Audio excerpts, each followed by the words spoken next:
তুমি যে একটা বিবাহিত পুরুষ হয়ে তোমার ইউনিভার্সিটি সুইটহার্টের সাথে হোটেলে যাও, সেটা কি চিটিং না? হ্যাঁ, আমি গেছি বসের সাথে, আমি হোটেলে গেছি। কি করবা বলো? আমি গেছি। দাদু ভাই, আমার সুইট দাদু ভাই, আমার বিউটিফুল দাদু ভাই, প্লিজ আমাদের হেল্প করো। তুমি একমাত্র সবাইকে রাজি করাতে পারবা। আমি রুমি ভাইকে ছাড়া কাউকে বিয়ে করবো না। ঠিক আছে, আমি চেষ্টা করব। তারা দুই হাত এক করছে, আমি সেইখানে মত দিচ্ছি। এখন তোমরা সেটা বুঝতে পারো, মত দিবা কি দিবা। এই যে দুটো হাত আজকে এক হলো, এই হাত মৃত্যু পর্যন্ত এইভাবেই ধরে রাখবে। যত বিপদ, যত কষ্ট, যত কিছু আসুক না কেন, কেউ কাউকে ছাড়বে না। কথা দিলে? কথা দিলাম দাদি জান। কথা দিলাম।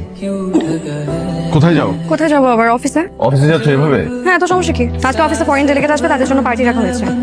পার্টিতে তো সবাই সেজে গুজে আসবে, তাই না? একটা শাড়ি পরে যাও। এটা কি ধরনের ড্রেস? এগুলো পুরো অফিসে কেন যাচ্ছ? এই ধরনের ড্রেস আমার একদম পছন্দ না। তোমার কি পছন্দ না অপছন্দ সেটা তো আমার দেখার বিষয় না। আর আমি তোমার মতো না কান্ট্রি পাম্পকিন না। I had such a great night. আসি, কালকে দেখা হচ্ছে অফিসে। বাই। पहली बार आया ओ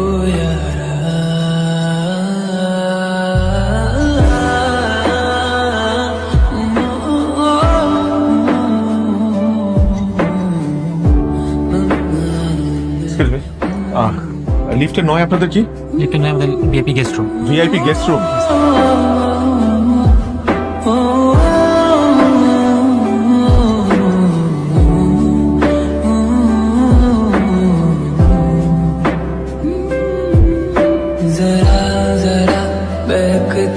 তোমার সাথে আমার কথা আছে।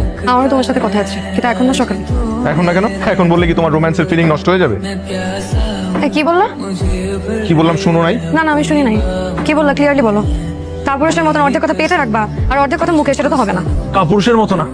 আমি যদি সত্যি বলা শুরু করি, তুমি নিতে পারবা কিনা চিন্তা করে দেখো। পারবো কি পারবো না সেটা পরে দেখার বিষয়। আগে দেখি, বলো না, কতদূর বলবো বলো। তুমি একটা ম্যারিড মেয়ে হয়ে কিভাবে পর পুরুষের সাথে হোটেলে যাইতে পারো? You are literally cheating with me. আর তুমি যে একটা বিবাহিত পুরুষ হয়ে তোমার ইউনিভার্সিটি সুইটহার্টের সাথে হোটেলে যাও, সেটা কি চিটিং না? উল্টাপাল্টা কথা বলবা না সঞ্জিতাকে নিয়ে। ওরে বাবা রে, কেন? তুমি বললে তখন কোনো দোষ হয় না? তুমি যে সারাদিন আমার নামে আজে বাজে কথা বলো, তুমি বললে দোষ হয় না, আমি বললে দোষ হয়? তুমি করলে লীলা খেলা আর আমি করলে গ্যারেজিং। হ্যাঁ, আমি গেছি বসের সাথে, আমি হোটেলে গেছি। কি করবা বলো? আমি গেছি। তুমি আমার গায়ে আগে হাত তুললা, চড় মারলে তুমি আমাকে। দ্যাটস ইট, অনেক সহ্য করছি, কিন্তু আজকে তুমি এক্সেস করে ফেলছো। তোমার মতো মানুষের সাথে আমি সংসার করতে পারবো। I want to divorce. আমি কালকের মধ্যে তোমার থেকে ডিভোর্স চাই।